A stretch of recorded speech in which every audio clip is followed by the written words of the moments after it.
إن الحمد لله نحمده ونستعينه ونستغفره ونتوكل عليه ونعوذ بالله من شرور أنفسنا ومن سيئات أعمالنا من يهده الله فلا مضل له ومن يضلل فلا هادي له وأشهد أن لا إله إلا الله وحده لا شريك له وأشهد أن محمدًا عبد الله ورسوله اللهم صل وسلم وبارك على نبينا محمد وعلى آله وصحبه أجمعين وعلى من تبعهم بإحسان إلى يوم الدين أما بعد فإن خير الحديث كتاب الله وخير الهدي هدي محمد صلى الله عليه وسلم وشر الأمور محدثاتها وكل بدعة ضلالة وكل ضلالة في النار أعوذ بالله من الشيطان الرجيم يا أيها الذين آمنوا اتقوا الله حق تقاته ولا تموتن إلا وأنتم مسلمون بسم الله الرحمن الرحيم ومن الناس من يشتري لهو الحديث ليضل عن سبيل الله بغير علم ويتخذها هزوا أولئك لهم عذاب مهين. സ്നേഹവും ബഹുമാനവുമുള്ള സത്യവിശ്വാസികളെ, വിശ്വാസിനികളെ, അല്ലാഹു സുബ്ഹാനഹു വ തആലയുടെ വിധിവിലക്കുകൾ ജീവിതത്തിലുടനീളം കാത്തു സൂക്ഷിച്ചുകൊണ്ട് സൂക്ഷ്മത നിറഞ്ഞ ജീവിതം നയിക്കണമേ എന്ന് ആദ്യമായി സ്വന്തത്തെയും തുടർന്ന് നിങ്ങളെ ഓരോരുത്തരെയും ഓർമ്മപ്പെടുത്തുകയാണ്. ശക്തമായ നിലയ്ക്ക് തന്നെ വസിയ്യത്ത് ചെയ്യുകയാണ്. ഈ ഒരു വസിയ്യത്ത് ആത്മാർത്ഥമായി നിർവഹിക്കാൻ നമുക്കെല്ലാവർക്കും അല്ലാഹു സുബ്ഹാനഹു വ തആല തൗഫീഖ് നൽകി അനുഗ്രഹിക്കുമാറാകട്ടെ. മഹാനായ പ്രവാചകൻ സല്ലല്ലാഹു അലൈഹി വസല്ലമയുടെ കാലഘട്ടത്തിൽ നടന്ന വളരെ ശ്രദ്ധേയമായ ഒരു സംഭവത്തിലേക്ക് നിങ്ങളുടെ ഓരോരുത്തരുടെയും ശ്രദ്ധ ക്ഷണിക്കുകയാണ്. അള്ളാഹുവിന്റെ പ്രവാചകന്റെ അനുചരന്മാരിൽ 3 പേർ പ്രവാചകന്റെ ജീവിതത്തെക്കുറിച്ച് അറിയാനും ആരാധനകളെക്കുറിച്ച് പഠിക്കാനും മനസ്സിലാക്കാനുമായി അവിടുത്തെ വീടുകളിലേക്ക് പത്നിമാരെ സമീപിച്ച ഒരു സംഭവം ഹദീസിന്റെ കിതാബുകളിലെല്ലാം സ്വഹീഹായ നിലയ്ക്ക് രേഖപ്പെടുത്തിയിട്ടുണ്ട്. പ്രവാചകന്റെ വീടുകളിൽ അവർ ചെന്നു, ഭാര്യമാരോട് ഓരോ വിഷയങ്ങളും ചോദിച്ചറിഞ്ഞു. എല്ലാം അവിടുത്തെ പത്നിമാർ, നമ്മുടെ ഉമ്മമാർ അവർക്ക് വിശദീകരിച്ചു കൊടുത്തു. ആ സന്ദർഭത്തിൽ അവർക്ക് തോന്നി, വരാനിരിക്കുന്നതും കഴിഞ്ഞുപോയതുമായ സർവ്വപാപങ്ങളും പൊറുക്കപ്പെട്ട അള്ളാഹുവിന്റെ പ്രവാചകനെ സംബന്ധിച്ചിടത്തോളം ഇത്രയൊക്കെ ആരാധനകൾ മതി. പക്ഷേ സാധുക്കളായ നമ്മെ സംബന്ധിച്ചിടത്തോളം ഇതൊന്നും പോരാ. നമുക്ക് കുറച്ചുകൂടി കൂടുതൽ ചെയ്യേണ്ടതുണ്ട് എന്ന് അവർ തീരുമാനിക്കുകയും അങ്ങനെ ഒരു ചിന്ത ഉടലെടുക്കുകയും ആ പത്നിമാരുടെ മുമ്പിൽ വെച്ച് തന്നെ അവർ ചില തീരുമാനങ്ങൾ എടുത്ത് അവിടെ നിന്ന് മടങ്ങി. ആദ്യത്തെ വ്യക്തി പറഞ്ഞു, ഞാൻ ഇനി രാത്രികാലങ്ങളിൽ ഉറങ്ങുകയേയില്ല. ഞാൻ എപ്പോഴും രാത്രിയിൽ ആ രാവിനെ ഹയാത്താക്കി നമസ്കാരത്തിൽ തന്നെ ആയിരിക്കും. രണ്ടാമത്തെ വ്യക്തി പറഞ്ഞു, ഇനി ഒരു പകലും ഞാൻ ഭക്ഷണപാനീയങ്ങൾ ഉപയോഗിക്കുകയില്ല. എന്റെ ജീവിതത്തിലെ വരാനിരിക്കുന്ന പകലുകളിലെല്ലാം ഞാൻ അള്ളാഹുവിന്റെ പ്രീതി കാംക്ഷിച്ച് നോമ്പുകാരനായിരിക്കും. മൂന്നാമത്തെ വ്യക്തി ഒന്നുകൂടെ കടന്ന നിലക്കാണ് പറഞ്ഞത്. അദ്ദേഹം പറഞ്ഞു, ഈ ഭാര്യ, കുട്ടികൾ എന്നൊക്കെ പറയുന്നത് ആരാധനകൾക്ക് തടസ്സമാണെന്ന് എനിക്ക് തോന്നുകയാണ്. അതുകൊണ്ട് എന്റെ ജീവിതകാലത്ത് ഇനി ഞാൻ ഒരിക്കലും വിവാഹം കഴിക്കുകയില്ല എന്ന തീരുമാനവും എടുത്തു. അള്ളാഹുവിന്റെ റസൂൽ ആ സമയത്ത് വീട്ടിലുണ്ടായിരുന്നില്ല, മടങ്ങി വന്നു. നിങ്ങളൊക്കെ പല സന്ദർഭങ്ങളിലായി കേട്ട സംഭവമാണെങ്കിലും ഒരുപാട് പാഠങ്ങൾ നമുക്ക് ഇതിൽ നിന്ന് ഇന്നിന്റെ ലോകത്തുനിന്ന് പഠിക്കാനുണ്ട്. അള്ളാഹുവിന്റെ റസൂൽ മടങ്ങി വന്നു. ഭാര്യമാർ ഈ വിവരങ്ങളൊക്കെ റസൂലുള്ളയോട് പറഞ്ഞു. നബി തിരുമേനി സ്വല്ലല്ലാഹു അലൈഹി വസല്ലം തന്റെ അനുചരന്മാരിൽ ആ 3 പേരെ തിരിച്ചു വിളിക്കുകയും എന്നിട്ട് പറഞ്ഞൊരു വാചകമുണ്ട്, അമാ വല്ലാഹ് ഇന്നി ലഅഖ്ശാകും ലില്ലാഹ് വഅത്ഖാകും ലഹ്. അറിഞ്ഞേക്കണം, നിങ്ങളിൽ ഏറ്റവും കൂടുതൽ അള്ളാഹുവിനെ ഭയപ്പെടുകയും സൂക്ഷിക്കുകയും ചെയ്ത് ജീവിക്കുന്നത് ഞാനാണ്. എന്റെ സ്ഥിതി നിങ്ങൾക്കറിയുമോ? ലാകിന്നി അസൂമു വ ഉഫ്തിറു. ഞാൻ നോമ്പെടുക്കാറുണ്ട്, നോമ്പ് ഒഴിവാക്കാറുണ്ട്. വ ഉസല്ലി വ അർഖുദു. ഞാൻ രാത്രി കാലങ്ങളിൽ നമസ്കരിക്കാറുണ്ട്, ഉറങ്ങാറുണ്ട്. വ അതസവ്വജു നിസാഅ. ഞാൻ സ്ത്രീകളെ വിവാഹം ചെയ്ത് കുടുംബജീവിതം നയിക്കുന്നയാളാണ്. അതുകൊണ്ട് നിങ്ങൾ ഒരു കാര്യം മനസ്സിലാക്കണം, ഞാൻ ഈ പഠിപ്പിച്ച മാർഗത്തിൽ നിന്ന് വ്യതിചലിച്ചു പോയി പുതിയ നൂതനമായ ചില രീതികൾ, ചില ചിന്തകളുമായി നിങ്ങൾ മുന്നോട്ട് പോകുകയാണെങ്കിൽ ഫമൻ റഗിബ അൻ സുന്നതി ഫലൈസ മിന്നി. എന്റെ ഈ മാർഗത്തെ ആരെങ്കിലും വിട്ടുകടന്ന് മറ്റു പലതിലേക്കുമാണ് നിങ്ങൾ ആരെങ്കിലും പോകുന്നതെങ്കിൽ അവൻ എന്നിൽപ്പെട്ടവനല്ല, ഞാൻ പഠിപ്പിച്ച മാർഗത്തിലൂടെയല്ല അവൻ സഞ്ചരിക്കുന്നതെന്ന് റസൂലുള്ളാഹി സ്വല്ലല്ലാഹു അലൈഹി വസല്ലം.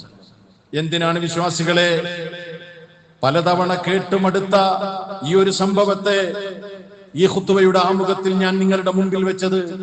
അതെ, ഇവിടെ ചിന്തനീയമായ ഒരു കാര്യമുണ്ട്. അള്ളാഹു ഏറെ ഇഷ്ടപ്പെടുന്ന ആരാധനാ കർമ്മങ്ങൾ, രാത്രി നിസ്കാരം, നോമ്പ് തുടങ്ങിയ ആരാധനാ കർമ്മങ്ങൾ പുണ്യകരമാണ്.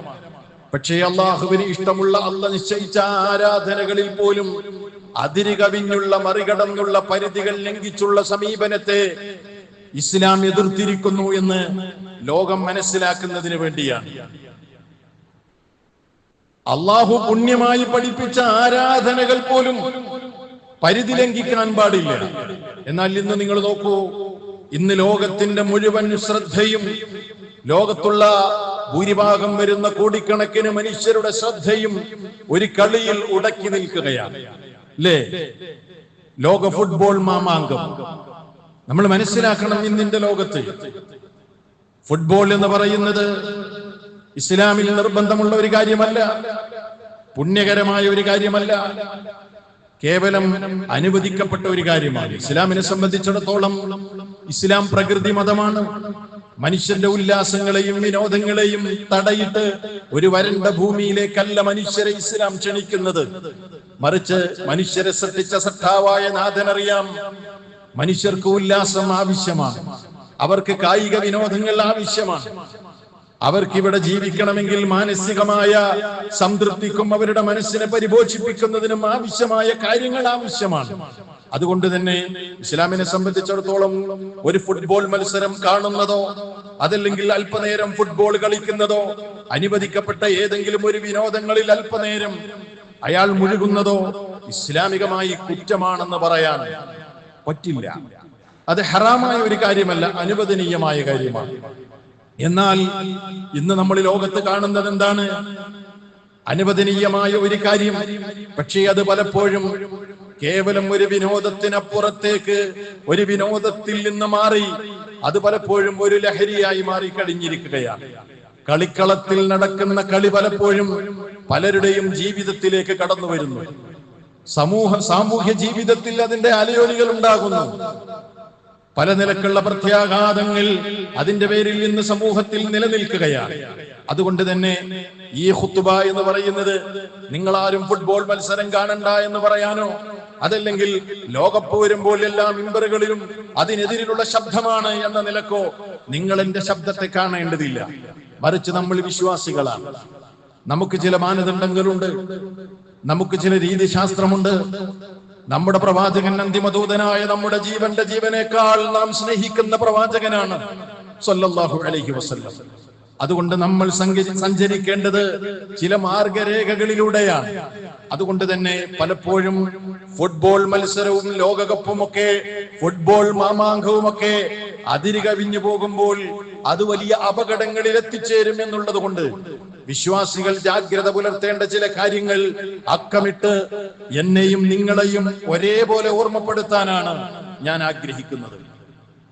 വിശ്വാസികളെ നമ്മൾ മനസ്സിലാക്കണം, അനുവദനീയമായ ഒരു കാര്യമാണെങ്കിൽ പോലും ആ അനുവദിക്കപ്പെട്ട കാര്യം തന്നെ ചില ഘട്ടങ്ങളിൽ എത്തിക്കഴിഞ്ഞാൽ അത് നിഷിദ്ധമായി മാറും. മനസ്സിലാക്കണം നമ്മൾ. അപ്പൊ ഞാനൊരു എക്സാമ്പിൾ പറയാം. ഉറക്കം എന്ന് പറയുന്നത് എന്താണ്? അനുവദനീയമായ കാര്യമാണ്. നമുക്ക് ഉറങ്ങാം, നമ്മുടെ ബോഡിക്ക് റെസ്റ്റിന് ആവശ്യമായ നിലക്ക് നമ്മൾ ഉറങ്ങാം. ഇസ്ലാമിൽ അനുവദനീയമാണ്. പക്ഷേ ഒരാള് ജീവിതം മുഴുവനും ഉറങ്ങിത്തീർത്ത് ബാധ്യതകളെല്ലാം വിസ്മരിച്ച് അള്ളാഹുവിനെ ഓർക്കാതെ നമസ്കാരത്തിന്റെ സമയത്ത് പോലും ഉറങ്ങിക്കിടന്നാൽ ആ ഉറക്കം നിഷിദ്ധമായി തീരും. അങ്ങനെയാണ്. അനുവദിക്കപ്പെട്ട കാര്യങ്ങൾ ചില മേഖലയിൽ അത് പരിധി വിടുമ്പോൾ നിഷിദ്ധമായി തീരും. ഇതുപോലെ തന്നെയാണ് ഫുട്ബോൾ മത്സരം. അത് കാണലാണെങ്കിലും കളിക്കലാണെങ്കിലും ലോകകപ്പ് ആരവങ്ങളാണെങ്കിലും അവിടെയൊക്കെ മുസ്ലിം മനസ്സിലാക്കേണ്ടത് ഒരു മത്സരവും ഒരു വിനോദവും ഓരോ മുസ്ലിമിനും അവന്റെ ദീനിനേക്കാൾ പ്രധാനമാകരുത്. നമ്മുടെ ദീനിനേക്കാൾ അതിന് പ്രധാനമാണോ, അത് നിഷിദ്ധമായി തീരും. അതുപോലെ തന്നെ ഫുട്ബോൾ മത്സരത്തിന്റെ പേരിൽ നമ്മുടെ നമസ്കാരം നഷ്ടമാവുന്നുണ്ടോ, നിഷിദ്ധമായി തീരും. നമ്മുടെ നമസ്കാരത്തിന്റെ സമയങ്ങളിൽ മാറ്റമുണ്ടാകുന്നുണ്ടോ, സമയം തെറ്റിക്കുന്നുണ്ടോ, നിഷിദ്ധമായി തീരും. ജീവിതത്തിൽ വിലപ്പെട്ട ഏറ്റവും പ്രധാനമായ സമയം, ആ മുഴു സമയവും അത് കാണാനും അതിനെക്കുറിച്ച് ചർച്ച ചെയ്യാനും അതുമായി ചിന്തിച്ചുകൊണ്ട് മുഴു സമയവും അതിനു വേണ്ടി ജീവിതം മാറ്റിവെച്ച് അതിൽ വിടുന്ന വിനോദ സംസ്കാരം നമുക്കുണ്ടോ, അവിടെ ആ വഴിക്ക് പോകാൻ നമുക്ക് പറ്റില്ല. നാം ചെയ്തു തീർക്കേണ്ട ബാധ്യതകളും കടമകളും നിർവഹിക്കാൻ, അത് നമ്മുടെ സ്വന്തത്തോടുള്ള കടമയാകട്ടെ, നമ്മുടെ കുടുംബത്തോടുള്ള കടമയാകട്ടെ, മാതാപിതാക്കളോടാകട്ടെ, സമൂഹത്തോടാകട്ടെ, നാം ചെയ്യുന്ന ജോലിയാകട്ടെ, അവിടെയൊക്കെ കടമ നിർവഹിക്കുന്നതിൽ വീഴ്ച വരുത്തുന്ന നിലക്കുള്ള ഒരു വിനോദ സംസ്കാരമാണോ നമുക്കുള്ളത് എങ്കിൽ ആ വഴിക്ക് പോകാൻ നമുക്ക് പാടില്ല. ആമുഖമായി ഞാൻ നിങ്ങളെ ഓതി വെച്ച ഒരു വചനമുണ്ട്, വിശുദ്ധ ഖുർആനിലെ സൂറത്തുൽ ലുഖ്മാൻ 6-ാമത്തെ വചനം. ഈ ഒരു കാലഘട്ടത്തിൽ ഈ ഒരു ലഹരിയിലൂടെ ലോകം മുന്നോട്ട് പോകുമ്പോൾ നമ്മൾ വായിച്ച് നമ്മുടെ മനസ്സിൽ കോറിയിടേണ്ട അർത്ഥശകലങ്ങൾ ഉൾക്കൊള്ളുന്ന അള്ളാഹുവിന്റെ കിതാബിലെ ഒരു വചനം. എന്താണ് അള്ളാഹു പറയുന്നത്? വമിനന്നാസി മൻ യശ്തരി ലഹ്വൽ ഹദീഥി ലിയുദില്ല അൻ സബീലില്ലാഹി ബിഗൈരി ഇൽമിൻ വയത്തഖിദഹാ ഹുസ്വാ ഉലൈക ലഹും അദാബുൻ മുഹീൻ. വമിനന്നാസി, മനുഷ്യരുടെ കൂട്ടത്തിലുണ്ട്. സുബ്ഹാനല്ലാഹ്, അല്ലാഹ് പറയുന്നു, നോക്കൂ നിങ്ങൾ, ഓരോ കാലഘട്ടത്തിലും എന്തൊക്കെ സംഭവിക്കുമെന്ന് അള്ളാഹുവിന് മുമ്പേ അറിയാം, അല്ലേ? പടച്ച തമ്പുരാൻ അവന്റെ ഗ്രന്ഥത്തിൽ അവതരിപ്പിക്കുന്ന വചനമാണ്, നിത്യപ്രസക്തമായ വചനം. വമിനന്നാസി, ജനങ്ങളുടെ കൂട്ടത്തിലുണ്ട്, മയ്യശ്തരി ലഹ്വൽ ഹദീസ്, വിനോദ വാർത്തകളെ, വിനോദ വർത്തമാനങ്ങളെ, വിനോദങ്ങളെ വിലക്ക് വാങ്ങുന്നവർ. കാശ് കൊടുത്ത് വാങ്ങും, അതിനുവേണ്ടി പണം ചിലവഴിക്കും. എന്നിട്ടോ ലിയുദില്ല അൻ സബീലില്ലാഹ്, എന്തിനാണ് അവൻ അത് ചെയ്യുന്നതെന്നോ, അള്ളാഹുവിന്റെ മാർഗത്തിൽ നിന്ന് ജനങ്ങളെ വഴിതെറ്റിക്കാനാണ്. അവനോ അള്ളാഹുവിന്റെ മാർഗത്തിൽ നിന്ന് വഴിതെറ്റി പോകുന്നു. അത് കാരണം എത്രയോ ആളുകൾ ദൈവമാർഗത്തിൽ നിന്ന്, റബ്ബിന്റെ മാർഗത്തിൽ നിന്ന്, റബ്ബിനെ കുറിച്ചുള്ള സ്മരണയിൽ നിന്ന് വഴിതെറ്റിപ്പോകുക മാത്രമല്ല, എങ്ങനെയാണ് ഇത് വാങ്ങുന്നത്? ബിഗൈരി ഇൽമിൻ, അറിവില്ലാതെ, വിവരമില്ലാതെയാണ് ഇത്തരം വാർത്തകളുടെ, വിനോദങ്ങളുടെ പിറകിൽ അവൻ പോകുന്നത്. എന്നിട്ടോ വിനോദങ്ങൾ തലയിൽ കയറ്റിയ ആളുടെ അവസ്ഥ എന്തായിരിക്കും? വയത്തഖിദഹാ ഹുസ്വാ, അവന് ദീനൊരു പരിഹാസമായിരിക്കും. എത്ര കറക്റ്റാ! നിങ്ങൾ ചിന്തിച്ചു നോക്ക്, വിനോദവും സിനിമയും ഒക്കെ തലയിൽ കയറ്റിയ ആളുകളുടെ അവസ്ഥ. അവനോട് ദീന് പറഞ്ഞു ചെന്ന് നോക്കണം, അവനോട് ദീനിന്റെ നിയമം പറഞ്ഞു നോക്കി നിങ്ങള്. ദീനിനെ പരിഹസിക്കും അവൻ, ദീനിനെ പുച്ഛിച്ചു തള്ളും അവൻ. അവൻ എപ്പോഴും ചില താരാരാധനയുടെ പിറകിലായിരിക്കും. അവനെപ്പോഴും നിസ്കാരത്തെ കുറിച്ചോ നോമ്പിനെ കുറിച്ചോ ഒന്നല്ല ചിന്തിക്കുന്നത്, റബ്ബിനെ കുറിച്ചല്ല ചിന്തിക്കുന്നത്. ഇനി അടുത്തത് റിലീസാകാൻ പോകുന്ന പടം ഏതാണ് എന്നായിരിക്കും അവൻ ചിന്തിക്കുക. ഒരു ലോകകപ്പ് കഴിഞ്ഞാൽ വർഷങ്ങളോളം അടുത്ത ലോകകപ്പിന് വേണ്ടി കാത്തിരിക്കുന്നു. പിന്നെ ലോകകപ്പ് മത്സരം നടക്കുമ്പോൾ എന്തൊക്കെയാണ് സംഭവിച്ചുകൊണ്ടിരിക്കുന്നത്? മീഡിയകളും വാർത്തകളും ശ്രദ്ധിക്കുന്ന നിങ്ങൾ ഓരോരുത്തരോടും ഞാൻ ഞാനിത് പറയേണ്ട കാര്യമില്ലല്ലോ. അല്ല പറയാണ്, വിനോദ വാർത്ത വാങ്ങി ദൈവമാർഗത്തിൽ നിന്ന് വഴിതെറ്റിച്ച് പിന്തിരിഞ്ഞു പോയി മതത്തെ പരിഹാസമാക്കി കളിയാക്കി നടക്കുന്നവന് വേദനാജനകമായ ശിക്ഷയുണ്ടെന്ന് അല്ലാഹു സുബ്ഹാനഹു വ തആല. ഇവിടെ ലഹുൽ ഹദീസ് എന്നാണ് ഖുർആൻ പറഞ്ഞത്. എന്താണ് ഈ ലഹുൽ ഹദീസ് എന്ന് പറഞ്ഞാൽ? മഹാന്മാരായ ഉലമാക്കൾ അതിന് വിശദീകരണം നൽകുകയാണ്. എന്താണ് വിശദീകരണം? അള്ളാഹുവിനെ അനുസരിക്കുന്നതിലും അള്ളാഹുവിനെ ഓർക്കുന്നതിൽ നിന്നും ഏതൊരു മനുഷ്യനെ തടയുന്ന എന്തൊക്കെ വിനോദങ്ങളും എന്തൊക്കെ ആ നിലക്കുള്ള സംഗതികളുമുണ്ടോ അതൊക്കെ ഈ ഖുർആൻ പറഞ്ഞ ലഹുൽ ഹദീസിന്റെ പരിധിയിൽ വരുമെന്ന് മഹാന്മാരായ പണ്ഡിതന്മാര് പറയുന്നു. അപ്പൊ അതുകൊണ്ട് നമ്മളൊക്കെ എന്താ ചെയ്യേണ്ടത്? ഇത് കാണണ്ടെന്നല്ല. ലോകം ഇങ്ങനെയൊക്കെ ഒരു വിനോദത്തിന്റെ പിറകിൽ പോകുമ്പോൾ നമ്മൾ അതിൽ നിന്ന് വിട്ടുനിന്ന് വേറെ ഏതോ ഒരു ലോകത്ത് ജീവിക്കണം എന്നൊന്നല്ല പറയുന്നത്.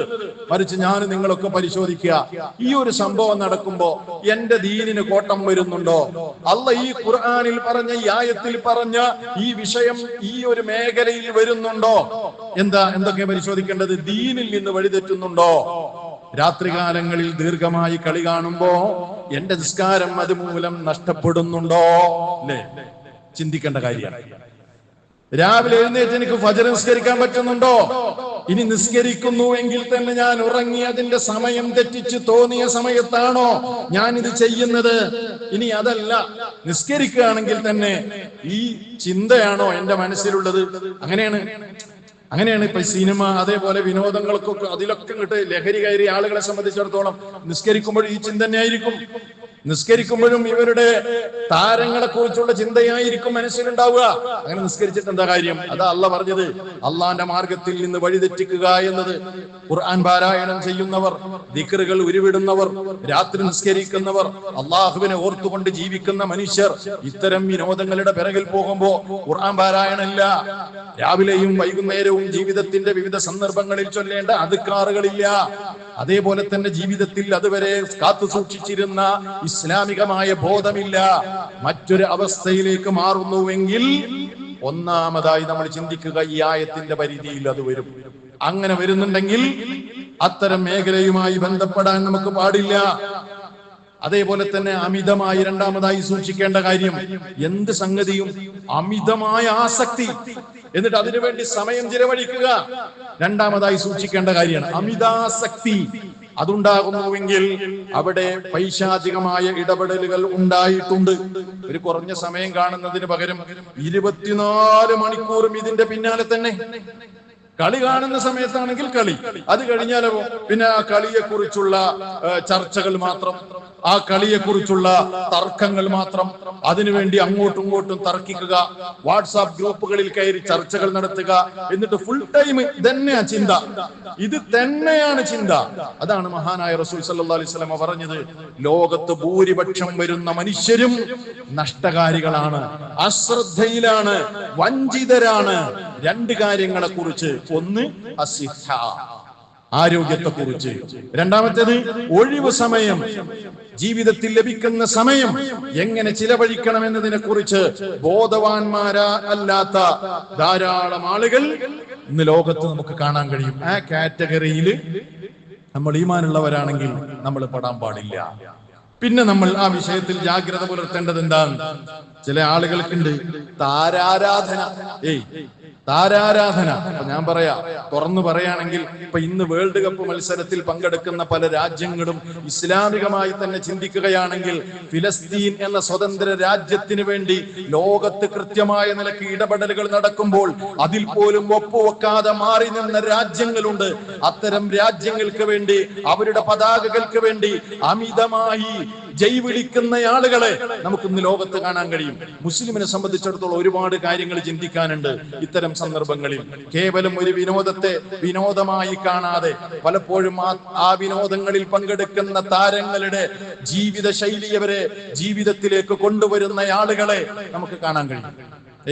താരങ്ങൾ എന്ത് ഡ്രസ്സാണോ ധരിച്ചത്, ആ ഡ്രസ്സ് അവരുടെ പതാകയുടെ അവര് പ്രതിനിധാനം ചെയ്യുന്ന രാജ്യത്തിന്റെ പതാക കൊണ്ട് ഡ്രസ്സ്, മാത്രല്ല അവരുടെ ഹെയർ സ്റ്റൈൽ എങ്ങനെയാണ്, അതുപോലെ തന്നെ മുടിവെട്ടുക.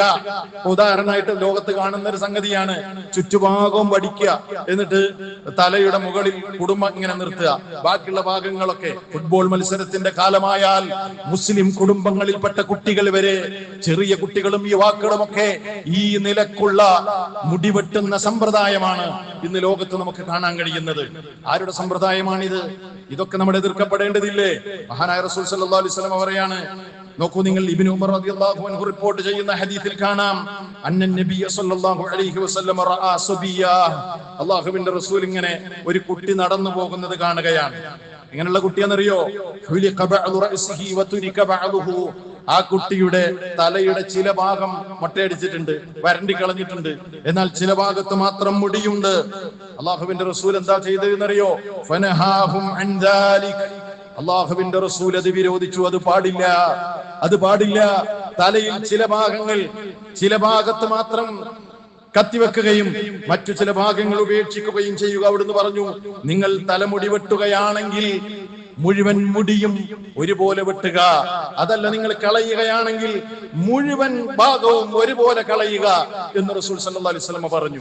മറ്റുള്ളവരുടെ സംസ്കാരങ്ങളെ അതുപോലെ അനുകരിക്കുകയും ആ നിലക്ക് വാരിപ്പുണരുകയും ചെയ്യുന്ന ഒരു ദുരന്തം നമ്മൾ ഇന്ന് സമൂഹത്തിൽ കാണുകയാണ്. ഒഴിവാക്കപ്പെടേണ്ടതാണ്. പിന്നുള്ള വിഷയം എന്താണ്? ഫുട്ബോൾ മത്സരം വരുമ്പോ ഇന്ന് നമ്മൾ കാണുന്ന മറ്റൊരു ദുരന്തം എന്നറിയോ? ധൂർത്താണ് ഇന്ന് നമ്മൾ കാണുന്നത്, അല്ലേ? ചില ആളുകൾ നിങ്ങൾ കണ്ടിട്ടില്ലേ? വീട്ടിലേക്ക് ഇന്ന ആവശ്യങ്ങൾ വേണമെന്ന് പറഞ്ഞാൽ പ്രാരാബ്ധം പറയും, വീട്ടിലേക്കുള്ള ആവശ്യങ്ങൾ കൃത്യമായി നിർവഹിച്ചു കൊടുക്കൂല. വീട്ടുമുറ്റത്ത് ഒരു പാവപ്പെട്ട മനുഷ്യൻ യാചനക്ക് വേണ്ടി വന്നാൽ, ആവശ്യക്കാര് വന്നാൽ അവരെ ഒന്നും കൊടുക്കാതെ മടക്കി വിടുന്നവർ, അല്ലേ? സഹായത്തിന് വേണ്ടി കഷ്ടപ്പെടുന്ന, രോഗം കൊണ്ട് ബുദ്ധിമുട്ടുന്ന ആളുകൾ സഹായത്തിന് വേണ്ടി വരുമ്പോ കണ്ണു ചിമ്മുന്നവർ. പക്ഷേ ഇതുപോലെയുള്ള ഈ വിനോദ ലഹരിയിൽ അകപ്പെട്ട ആളുകൾ എന്താ ചെയ്യാ? അതിനുവേണ്ടി എത്ര ക്യാഷ് വേണമെങ്കിലും അവർ ചിലവഴിക്കും, അവർക്കത് പ്രശ്നമല്ല. സുബ്ഹാനല്ലാഹ്, നമ്മൾ കാണുന്ന ലോകത്തിലെ അതിന് കാണുന്ന ഏറ്റവും വലിയ ഫ്ലെക്സുകൾ, ഫുട്ബോൾ മത്സരത്തെ കുറിച്ചുള്ള അല്ലെങ്കിൽ അതിനെ സംബന്ധിച്ചുള്ള ഏറ്റവും വലിയ ഫ്ലെക്സുകൾ ലോകത്തെവിടെയാണ് വിശ്വാസികളെ? കേരളത്തിൽ, നമ്മുടെ നാട്ടിൽ 600-700 അടി ഉയരമുള്ള കട്ടൗട്ടുകളും ഫ്ലെക്സുകളും എവിടെയാണ് സ്ഥാപിക്കുന്നത്? വലിയ വലിയ തുക ചെലവഴിച്ചുകൊണ്ട്. എവിടെയാണ്? നമ്മുടെ കേരളത്തിൽ, അതും മലപ്പുറം ജില്ലയിൽ. ആലോചിക്കണ്ടേ നമ്മൾ? മാത്രല്ല പിന്നെന്താ കാണുന്നത്? അവൻ ഇഷ്ടപ്പെടുന്ന ടീമിന്റെ കൊടിയുടെ നിറം അവന്റെ വാഹനത്തിന്. ഒരാൾ വാഹനത്തിന്റെ പെയിന്റ് മാറ്റുക. ഒരു വാഹനം ഫുള്ളി പെയിന്റ് അടിക്കണമെങ്കിൽ എത്ര രൂപ വരും? നിങ്ങൾ ആലോചിച്ച് നോക്കി. പെയിന്റ് അടിക്കുക, വീടിന്റെ നിറം മാറ്റുക, ലക്ഷങ്ങൾ കൊടുത്ത് പെയിന്റ് അടിക്കുകയാണ്. എന്നിട്ട് അതിന് ഇതാണ് ലഹരി എന്ന് പറയുന്നത്. ഇതാണ് ലഹരി എന്ന് പറയുന്നത്. അല്ലാഹു സുബ്ഹാനഹു വ തആല പറഞ്ഞത് എന്താ? അതേപോലെ തന്നെ പിന്നെ വാതുവെപ്പ്, അല്ലേ, ബെറ്റടിക്കൽ, ഇതൊക്കെ പിശാചിന്റെ പ്രവൃത്തിയാണ്. മുസ്ലിമീങ്ങൾക്ക് ചെയ്യാൻ പറ്റുമോ? വലാ തുബദ്ദിർ തബ്ദീറാ, നിങ്ങൾ ദുർവ്യയം ചെയ്യരുത്. ഇന്നൽ മുബദ്ദിരീന കാനൂ ഇഖ്വാനശ് ശയാത്തീൻ, ദുർവ്യയം ചെയ്യുന്നവർ പിശാചിന്റെ സഹോദരങ്ങളാണ്. വകാന ശൈത്വാനു ലിറബ്ബിഹി കഫൂറാ, പിശാചാണെങ്കിലോ തന്റെ രക്ഷിതാവിനോട് നന്ദി കെട്ടവനാണ്. ഇതൊന്നും നമ്മുടെ ലൈഫിൽ ഒരു നിലക്കും ഉണ്ടാകാൻ പാടില്ല. മഹാനായ റസൂൽ കരീം സല്ലല്ലാഹു അലൈഹി വസല്ലം പറയാണ്, ഇന്നല്ലാഹ തആല ഹറമ അലൈക്കും ഉഖൂഖൽ ഉമ്മഹാത്ത്, അല്ലാഹു നിങ്ങൾക്ക് നിഷിദ്ധമാക്കി മാതാപിതാക്കളെ കഷ്ടപ്പെടുത്തൽ. വവഇദൽ ബനാത്ത്, പെൺകുട്ടികളെ ജീവനോടെ കുഴിച്ചു മൂടൽ. വമൻഅൻ വഹാത്തിൻ, വമൻഅൻ, നിങ്ങൾ ചെയ്യേണ്ട ഉത്തരവാദിത്തങ്ങൾ, കടമകൾ നിർവഹിക്കുന്നത് വിസമ്മതിക്കുക. അതേപോലെ വഹാത്തിൻ, എന്താ വഹാത്തിൻ എന്ന് പറഞ്ഞാൽ? അത്യാഗ്രഹം പൂണ്ട മനസ്സുമായി നടക്കൽ. അല്ലാഹു നിഷേധിച്ചതാണ്, നിങ്ങൾക്ക് നിഷിദ്ധമാക്കിയതാണ്. വകരിഹ ലക്കും ഖീല വഖാൽ, അതേപോലെ തന്നെ ഖീല വഖാലയുടെ പിന്നാലെ പോകൽ. അയാൾ അത് പറഞ്ഞു അത്രേ, അല്ലെങ്കിൽ ഇവിടെ എങ്ങനെ പറഞ്ഞു അത്രേ, അങ്ങനെ പറഞ്ഞു അത്രേ എന്ന് പറഞ്ഞുകൊണ്ട് യാതൊരു അടിസ്ഥാനവും ഇല്ലാത്ത വാർത്തകളുടെ പിറകിൽ പോകൽ നിഷിദ്ധമാണ്. വകഥറത്ത സുആൽ, അധികരിച്ചുള്ള ചോദ്യം നിഷിദ്ധമാണ്. വഇളാഅത്തുൽ മാൽ, ധനം നിങ്ങൾ വെറുതെ പാഴാക്കി കളയൽ അല്ലാഹുവിന്റെ അടുക്കൽ വിചാരണയുണ്ടാകുന്ന കാര്യമാണ്. അതുകൊണ്ട് അതിൽ നിന്ന് നിങ്ങൾ വിട്ടു നിൽക്കണം. ഞാൻ എന്തെല്ലാം പറഞ്ഞു? മനസ്സിൽ ഓർമ്മ വേണം നിങ്ങൾക്ക്. ഇതൊരു ലഹരിയായി മാറാൻ പാടില്ല. ഇത് നമ്മുടെ ജീവിതത്തെ നിയന്ത്രിക്കുന്ന ഒരു അവസ്ഥയിലേക്ക് പോകാൻ പാടില്ല. ഇസ്ലാം നിഷിദ്ധമാക്കിയ മേഖലയിലേക്ക് കടന്നു പോകുന്നുവെങ്കിൽ അവിടെ നമ്മൾ അത് സ്റ്റോപ്പ് ചെയ്യണം. പിന്നെന്ന് കാണുന്നത് എന്താ? ശബ്ദകോലാഹലങ്ങൾ അല്ലേ? ഫുട്ബോൾ മത്സരം നടക്കുന്ന അത് കാണുന്ന സ്ഥലത്ത് നിങ്ങൾ പോയി നോക്കിയേ. ശബ്ദകോലാഹലങ്ങൾ, തർക്കങ്ങൾ, പരിഹാസങ്ങൾ, പരസ്പരം കൂകി വിളിക്കലുകൾ, മുസ്ലിമിന്റെ സംസ്കാരവും അവന്റെ അദബും നഷ്ടപ്പെടുത്തുന്ന സമീപനം. എന്താ വിശുദ്ധ ഖുർആനിൽ അല്ലാഹു പഠിപ്പിച്ചത്? വഖ്സിദ് ഫീ മശീഖ്. മുസ്ലിമേ, മഹാനായ ലുഖ്മാൻ അലൈഹിസ്സലാം തന്റെ മകന് കൊടുത്ത ഉപദേശം അല്ലാഹു ലോകത്തുള്ള മുഴുവൻ മനുഷ്യർക്കും അവന്റെ ഖുർആനിലൂടെ പറഞ്ഞു കൊടുക്കുകയാണ്.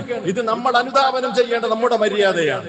നടക്കുമ്പോൾ മാന്യമായി നടക്കുക, അഹങ്കാരം വെടിയുക എന്നാ പറഞ്ഞത്. നിന്റെ ശബ്ദത്തെ നീ താഴ്ത്ത്. ശബ്ദമുയർത്തി സംസാരിക്കുന്നത് മുസ്ലിമിന്റെ സമീപനമല്ല, നല്ല കൾച്ചർ അല്ലത്.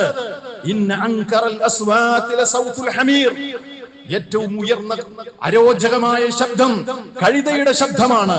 അതുപോലെ നിങ്ങൾ ശബ്ദമുയർത്തി മറ്റുള്ളവർക്ക് അരോചകമുണ്ടാക്കുന്ന നിലക്ക് കോലാഹലങ്ങൾ ഉണ്ടാക്കി ആരവങ്ങൾ മുഴക്കുന്ന പരിപാടി മുസ്ലിമിന് പാടുള്ളതല്ല. മഹാനായ റസൂൽ കരീം സല്ലല്ലാഹു അലൈഹി വസല്ലം എത്ര മനോഹരമായ സ്വഭാവത്തിന്റെ ഉടമയായിരുന്നു. അവിടുന്ന് പറയാണ്, അള്ളാഹുവിന്റെ റസൂലിനെ സംബന്ധിച്ച് അനുചരന്മാര് പരിചയപ്പെടുത്തുന്നുണ്ട്. എന്താ അവിടുന്ന് പരിചയപ്പെടുത്തിയെന്നറിയോ? റസൂൽ സല്ലല്ലാഹു അലൈഹി വസല്ലം അങ്ങാടികളിൽ ശബ്ദമുണ്ടാക്കി നടക്കുന്ന, ശബ്ദകോലാഹലങ്ങൾ ഉണ്ടാക്കി നടക്കുന്ന, അനാവശ്യ തെറിവാക്കുകൾ പറഞ്ഞു നടക്കുന്ന ഒരാളായിരുന്നില്ല നമ്മുടെ നേതാവായ റസൂൽ സല്ലല്ലാഹു അലൈഹി വസല്ലം. എന്തെങ്കിലുമൊക്കെ സംസാരിക്കണമെങ്കിൽ മാന്യമായ ശബ്ദം താഴ്ത്തി, ഒരാളുടെ പേഴ്സണാലിറ്റിയുടെ അടയാളാണ് അയാളുടെ സംസാരം എന്ന് പറയുന്നത്. ഇതൊന്നും പരിഹാസങ്ങള്, കളി, അതേപോലെ തന്നെ ശബ്ദത്തിൽ സംസാരത്തിൽ ഒരു അതവില്ലായ്മ, ഇതൊക്കെ ഈ വിനോദത്തിന്റെ പിറകിൽ വരികയാണ് അല്ലേ? അതേപോലെ കുതർക്കങ്ങൾ, എന്തൊക്കെ തർക്കങ്ങളാ അല്ലേ? ഫുട്ബോൾ മത്സരം കഴിഞ്ഞാലും ലോകകപ്പ് കഴിഞ്ഞാലും ചിലരുടെ തർക്കം തീരൂല. പരസ്പരം തർക്കങ്ങളും അതേപോലെ അടിപിടികളും കുതർക്കങ്ങളുമായി മഹാനായ റസൂൽ സല്ലല്ലാഹു അലൈഹി വസല്ലം പറയാണ്, ഇന്ന അബ്ഗളർ റിജാലി ഇലല്ലാഹി അലദ്ദുൽ ഖിസാം. അള്ളാഹുവിന് ഏറ്റവും വെറുപ്പുള്ള മനുഷ്യരുണ്ട്. അവരാരാണെന്നറിയുമോ? ഒരാവശ്യമില്ലാത്ത കാര്യങ്ങൾക്ക് വേണ്ടി കുതർക്കം നടത്തുന്ന മനുഷ്യരെ അല്ലാഹു സുബ്ഹാനഹു വ തആല ഒരിക്കലും ഇഷ്ടപ്പെടുകയില്ലെന്ന് റസൂലുള്ളാഹി സ്വല്ലല്ലാഹു അലൈഹി വസല്ലം. അന സഈമുൻ ബിബൈത്തിൻ ഫീ റബദിൽ ജന്ന. സ്വർഗ്ഗത്തിന്റെ മധ്യത്തിൽ നിങ്ങൾക്കൊരു വീട് തരാൻ ഞാൻ ജാമ്യം നിൽക്കുന്നു എന്ന് റസൂൽ കരീം സ്വല്ലല്ലാഹു അലൈഹി വസല്ലം. ആർക്ക് വേണ്ടി? ലിമൻ തറക്കൽ മിറാഅ വ ഇൻ കാന മുഹിഖാ. ആവശ്യത്തിന്, ഹക്കിന് വേണ്ടിയാണെങ്കിലും വെറുതെ കുതർക്കങ്ങൾ ഒഴിവാക്കി അതിൽ നിന്ന് മാറി നിൽക്കാൻ തയ്യാറാകുന്നവന്, ആവശ്യത്തിന് വേണ്ടിയാണെങ്കിലും ഞാൻ തർക്കത്തിനില്ലെന്ന് പറഞ്ഞ് മാറി നിൽക്കുന്നവന് മനോഹരമായ സ്വർഗത്തിന്റെ മധ്യത്തിൽ ഒരു വീട് തരാൻ ഞാൻ ജാമ്യം നിൽക്കാമെന്ന് റസൂൽ സല്ലല്ലാഹു അലൈഹി വസല്ലം. എന്നിട്ടാണോ ഒരാവശ്യവുമില്ലാത്ത, യാതൊരു ഉപകാരവുമില്ലാത്ത കാര്യങ്ങൾക്ക് വേണ്ടി നമ്മൾ കുതർക്കം നടത്തി ജീവിതത്തിന്റെ മനോഹരമായ, പ്രിയപ്പെട്ട, നമ്മളേറെ താലോലിക്കേണ്ട, നമുക്ക് അല്ലാഹു തന്ന ഏറ്റവും മനോഹരമായ സമയവും ആയുസ്സുമെല്ലാം ഇതിനു വേണ്ടി നഷ്ടപ്പെടുത്തുന്നു അല്ലെ? കഴിഞ്ഞ കളി കണ്ടവർക്കറിയാം, ഞാൻ കണ്ടിട്ടില്ല. മരണം വരെ സംഭവിച്ചു എന്നാണ് കേട്ടത് ഇല്ലേ? ഈ നിലയ്ക്ക് ഒരു വിനോദവും, ഇത് ഫുട്ബോൾ എന്നല്ല, ഒരു സംഗതിയും ഈ നിലക്ക് മാറാൻ പാടില്ല. മുസ്ലിമിന് അതിർവരമ്പുകളുണ്ട്. എന്നാൽ അതോടൊപ്പം ഇസ്ലാം മധ്യമ നിലപാട് പുലർത്തുന്ന മതമാണ്. നമുക്ക് ആനന്ദിക്കാനും ഉല്ലസിക്കാനും നമ്മുടെ സൗഹൃദം വളർത്താനും ഒക്കെയുള്ള ഇസ്ലാമിക പരിധിയിൽ ഒതുങ്ങി നിന്നുള്ള വിനോദങ്ങൾ നമ്മൾ അല്പനേരം കാണുന്നതിനോ അല്പം കളിക്കുന്നതിനോ വിരോധവും ഇല്ലതാനും. ഈ ഒരു വലിയ കാര്യം, ഈ ഒരു മഹത്തായ സന്ദേശം നമ്മളെല്ലാവരും ഉൾക്കൊള്ളുകയും മനസ്സിലാക്കുകയും ചെയ്യണമെന്ന് സത്യവിശ്വാസികളോട് ഈ സന്ദർഭത്തിൽ പ്രത്യേകം ഓർമ്മപ്പെടുത്തുകയാണ്. ആ നിലക്ക് അള്ളാഹുവിന്റെ ദീനിന്റെ പരിധികൾ ലംഘിക്കാതെ അവനെ സൂക്ഷിച്ചു ജീവിക്കുന്ന സച്ചരിതരുടെ കൂട്ടത്തിൽ അള്ളാഹു നമ്മെ ഏവരെയും ഉൾപ്പെടുത്തി അനുഗ്രഹിക്കുമാറാകട്ടെ.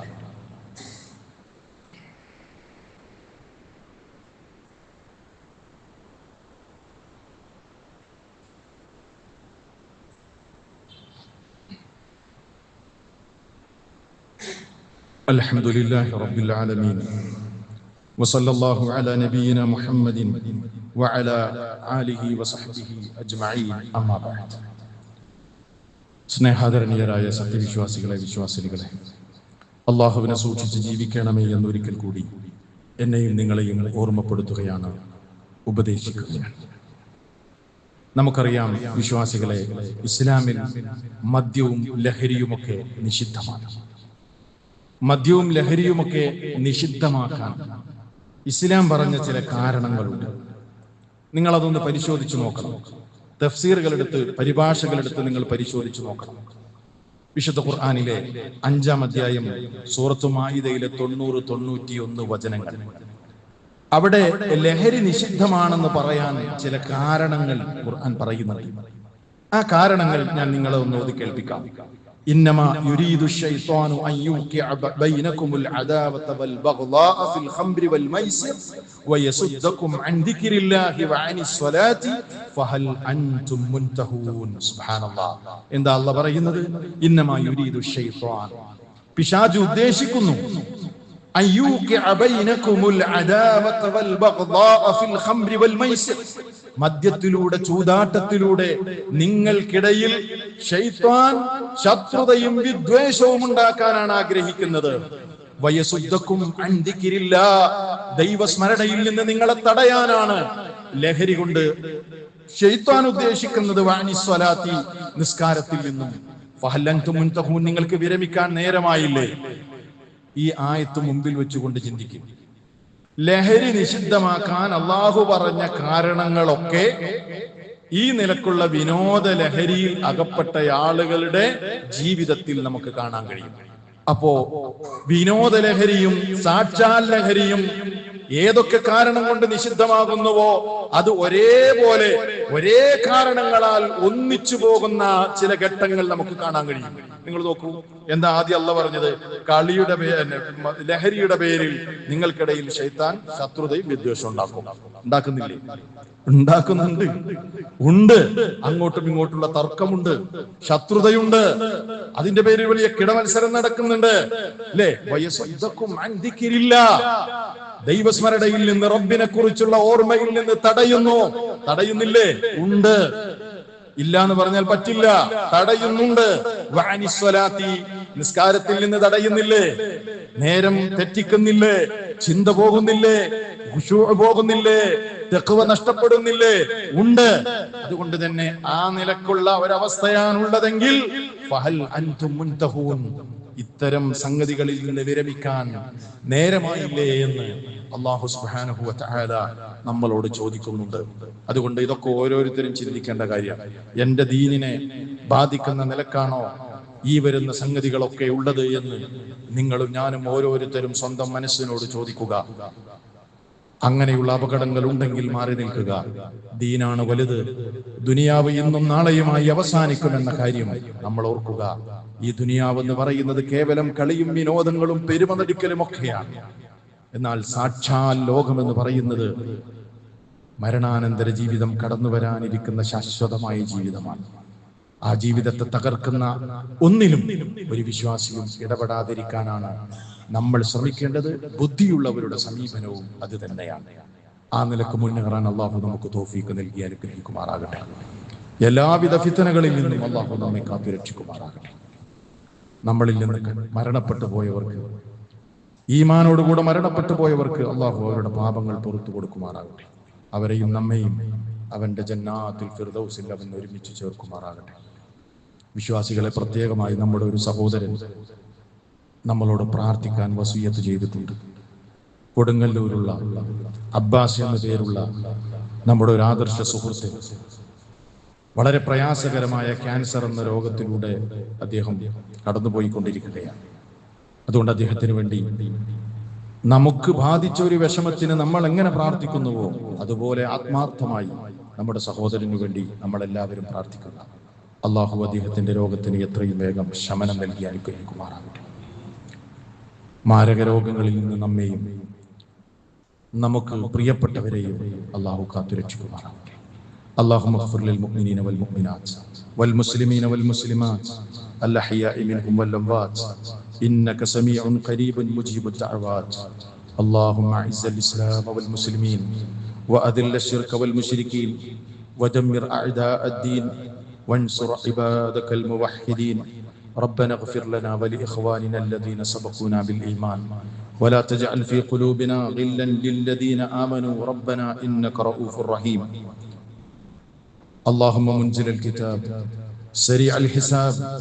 اللهم احزمهم وزلزلهم. اللهم انصر من نصر الدين واخذل من خذل الإسلام والمسلمين. ربنا أفرغ علينا صبرا وثبت أقدامنا وانصرنا على القوم الكافرين. ربنا آتنا في الدنيا حسنة وفي الآخرة حسنة وقنا عذاب النار. وأقم الصلاة.